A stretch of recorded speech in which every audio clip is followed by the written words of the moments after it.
ಸುಮ್ಮನೆ ಅವರು ಈ ಜನಾಂಗದ ಮೇಲೆ ಪ್ರಹಾರ ಮಾಡುವಂತಹದ್ದು, ಜನಿವಾರ ಮೇಲೆ ಪ್ರಹಾರ ಮಾಡುವಂತಹದ್ದು ಸುಮ್ಮನೆ ಅಲ್ಲ.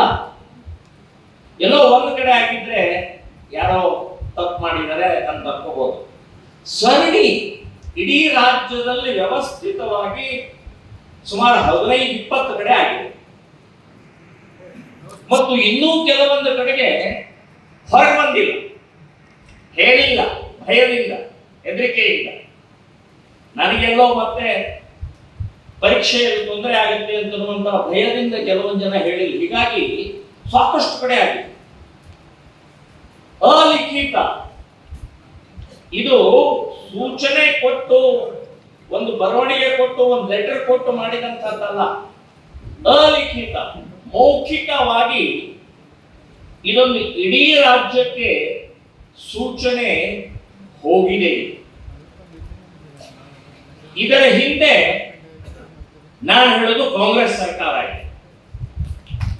ಕಾಂಗ್ರೆಸ್ ಸರ್ಕಾರದ ನೇತೃತ್ವ ವಹಿಸಿರುವಂತವರು ನಾಸ್ತಿಕವಾದಿಗಳು, ಕಮ್ಯುನಿಸ್ಟರು, ಹಿಂದೂ ವಿರೋಧಿಗಳ ಕುಕೃತ್ಯ ಇದು.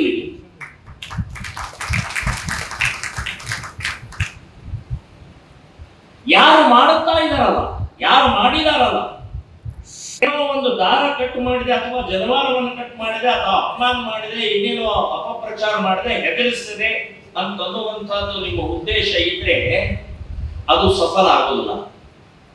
ಕಾರಣ ಏನು ಅಂತಂದ್ರೆ ಔರಂಗಜೇಬ್ ಕೂಡ ಇದನ್ನೇ ಮಾಡಿಲ್ಲ.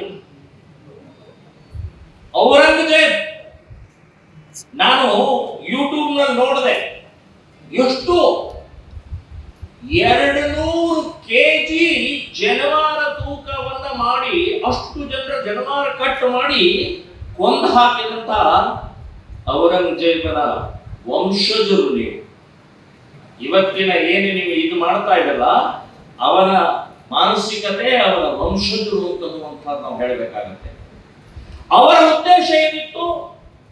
ಔರಂಗಜೇಬನ ಉದ್ದೇಶ ಹಿಂದೂಗಳನ್ನ ನಾಶ ಮಾಡಬೇಕು, ಹಿಂದೂಗಳ ನೇರವಾದಂತಹ ಇರುವಂತಹ ಈ ಜನಾಂಗ, ಜನವಾರಧಾರಿಗಳು ಯಾರಿದ್ದಾರೆ ಅವರನ್ನ ಹೊಡೆದು ಹಾಕಬೇಕು ಅಂತನ್ನುವಂಥದ್ದು ಉದ್ದೇಶ ಇವತ್ತಿನ ಈ ದುಷ್ಟ, ನೀಚ, ನಿರ್ಲಜ್ಜ ರಾಜಕಾರಣಿಗಳದ್ದಿದೆ ಅಂತನ್ನುವಂಥದ್ದು ನಾನು ಹೇಳ್ತೇನೆ. ಸನ್ಮಾನ್ಯ ಸಿದ್ದರಾಮಯ್ಯನವರೇ, ಹಿಜಾಬದ ಗಲಾಟೆ ಎರಡನೇ ದಿನಾನೇ ನಿಮ್ಮ ವಕ್ತವ್ಯ ಬಂತು. ಎರಡನೇ ದಿನಾನೇ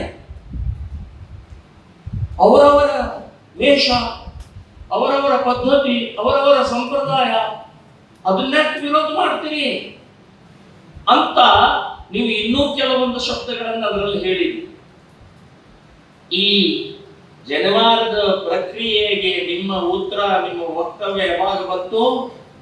ಇಡೀ ರಾಜ್ಯದ ಜನವಾರಧಾರಿಗಳು ಎದ್ದು ಆಕ್ರೋಶ, ಕ್ರೋಧ, ಸಿಟ್ಟು ವ್ಯಕ್ತಪಡಿಸಿದಾಗ ನಿನ್ನೆ ನೀವು ಏನೋ ಹೇಳಬೇಕು, ಹೇಳಬಾರದು ಅಂತನ್ನುವಂತ ಒಂದು 2 ವಾಕ್ಯವನ್ನು ಹೇಳಿದರು.